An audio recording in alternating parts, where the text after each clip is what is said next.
ಕೇಂದ್ರ ಸರ್ಕಾರದ ವಿಕಸಿತ ಭಾರತ ಜಿ ರಾಮ್ಜಿ ರೋಜ್ಗಾರ್ ಯೋಜನೆಯ ಕೂಲಿ ದಿನಗಳು 100ರಿಂದ 125ಕ್ಕೆ ಹೆಚ್ಚಿಸಿರುವುದು ಕೊಪ್ಪಳ ಜಿಲ್ಲೆಯ ಜನತೆಯಲ್ಲಿ ಸಂತಸ ತಂದಿದೆ. ಇದರಿಂದ ಗ್ರಾಮೀಣ ಭಾಗದ ಬಡ ಮಹಿಳೆಯರು ಕೆಲಸಕ್ಕಾಗಿ ವಲಸೆ ಹೋಗುವುದನ್ನು ತಪ್ಪಿದಂತಾಗಿದೆ.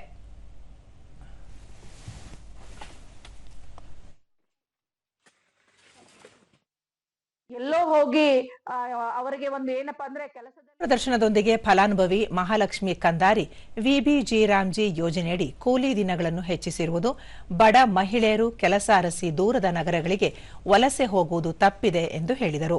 ವ್ಯವಸ್ಥೆ ನಿರ್ಮಾಣ ಮಾಡಿ ಗ್ರಾಮ ಪಂಚಾಯತಿ ವ್ಯಾಪ್ತಿಯಲ್ಲೇ ಬಡ ಮತ್ತು ಮಹಿಳೆಯರಿಗೆ ಈ MGNRGಯನ್ನ ಕೆಲಸ ಕೊಟ್ಟಿರೋದು ಬಹಳ ಸಂತಸದ ವಿಷಯ.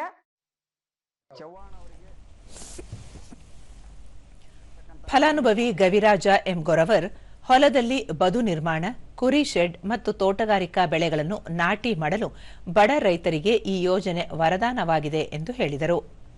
ಜಿ ರಾಮ್ಜಿ ವಿಕಸಿತ್ ಭಾರತ್ ಒಂದು ರೋಜ್ಗಾರ್ ಯೋಜನೆಯನ್ನ ನಾವು ಅತ್ಯಂತ ಹೃದಯಪೂರ್ವಕವಾಗಿ ನಾವು ಈ ಒಂದು ಯೋಜನೆಯನ್ನ ಸ್ವಾಗತ ಮಾಡಿಕೊಳ್ತಾ ಇದ್ದೀವಿ.